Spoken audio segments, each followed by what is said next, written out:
Okay, special episode 3366, 3367, and 3368. Ito po ay April 12 hanggang April 18. Pero kapag napanood niyo po ito ngayon, it's an early advice po or warning sa inyo na kailangan yung gawan ng resolution kung ano man ang meron kayo ngayon. Okay? So, sa gusto magpa-reading, message lang po kayo. Sa gusto magpa-ritual, message lang po kayo. Kukuha ho tayo dito ng tatlo. Alamin natin ano yung mga factors na pwedeng naging dahilan kung bakit ang dami niyong problema ngayon. Una, libation. Hala, religion, donation, and pray. Pangalawa, blessing. Uy! Pangatlo, triumph, success, victory. Ngayon, ito yun. Diba? Alam mo kung bakit. Dito na nagkakaroon tayo na napakagandang partida, no? Kung panoorin nyo yung daily episode natin at saka yung healthy reading natin, ito yung continuation. Yung sinasabi ditong libation kasi. Yung libation, kung nakikita ninyo dito, yan o. Ang ibig sabihin ito, donation, pray, and religion. So, kung napanood nyo dito, sa daily reading, yung katapat nito is the protection ritual.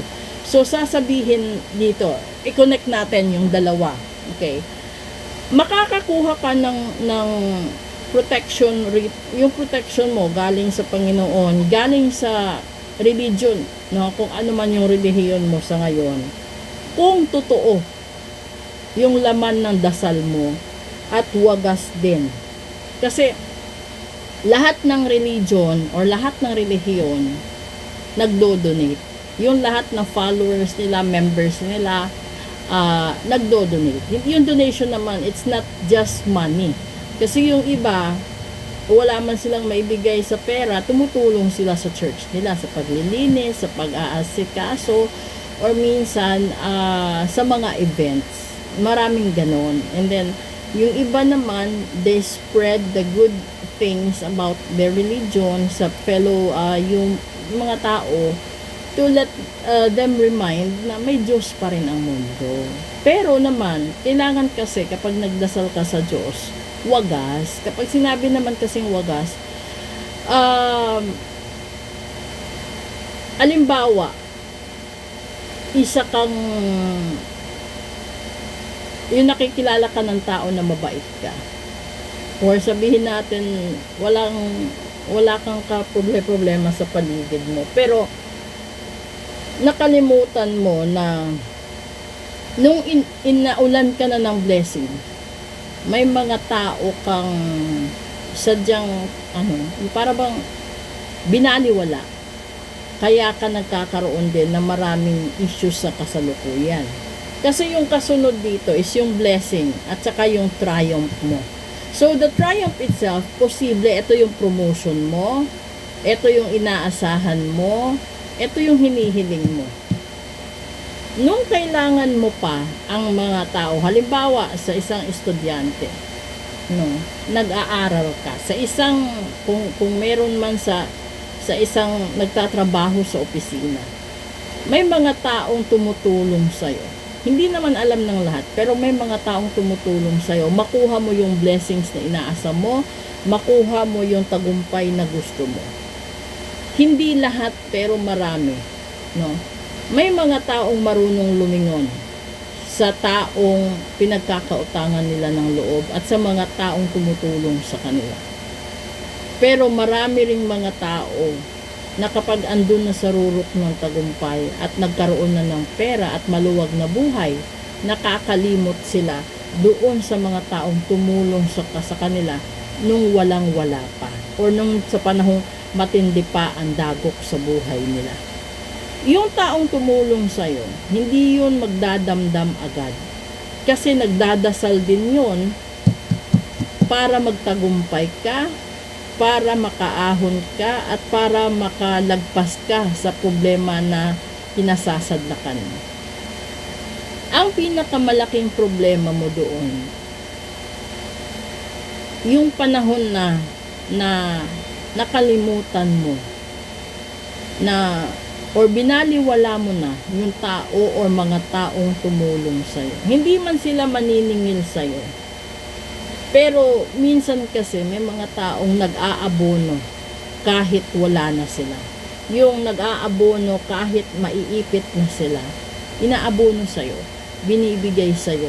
Kasi kailangan mo alam nilang kailangan mo. Maraming tao, lalong-lalo na sa Pilipino, na hindi alam ng iba. Pero yung nilalabas mong sources mo is limited na. Minsan very limited na. Pero dahil sa gusto mong makatulong, ginagawa mo. Gusto mo, kahit alam mo na yung pang-abono mo is gagamitin mo sa susunod na buwan, sa susunod na linggo, inabono mo. Nakagambol ikaw. Pero ang kawawa doon is nag-gamble ikaw, pero yung taong tinulungan mo, hindi na siya willing mag-gamble para sa'yo dahil nakuha na niya yung gusto niya. No? Sana makuha niyo yung punto na gano'n. Kaya, bakit nauna ito? Bago ang blessing at ang tagumpay. Bakit nauna yung protection dito? Dahil nanunood ang Diyos, nanunood ang karma. So, kung nagsisinungaling ka, ibig sabihin, ang dalawang ito nakahang time. Hindi mo siya makukuha ng buo dahil dito. So kung ikaw yung tipo ng tao na may unsettled na issue sa kapwa mo or meron kang taong hindi mo binayaran, ibig sabihin nun, kasi yung iba hindi lang naman isang tao maraming tao. So patong-patong yung kamalasan na aabutin mo sa buhay. Tandaan po ninyo, bawat karma ay 10 taon. Yung ikot. Ngayon, kung nag-utang ka sa Bombay, hindi mo binayaran, 10 taon na yun. Kasi pagdadasal ka ng Bombay, namamalasin ka dahil hindi ka nagbayad. O ngayon, kung ilang Bombay yun, ilang lending, ilang financing, nagdadasal yun sila na karmahin ka. Kung sa tao naman, or sa manggagamot ka nagkautang, mas matindi ang aabutin mong problema. Dahil hindi lahat, tignan nyo hindi lahat ng taga-ritual or manggagamot pumapayag ng